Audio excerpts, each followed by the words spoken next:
ప్రతిరోజు నడిరాత్రిలో చేస్తావా స్నానాలు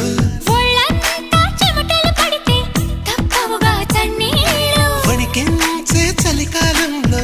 ఏమా ఆఫర్లు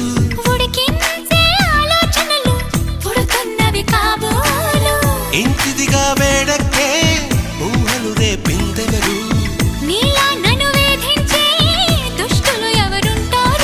అదిగో ఆ ఉలికి చెబుతోంది నువ్వు దాచాలనుకున్నా దీన్ని లవ్ లవ్ పడిపోవడం అంటున్నా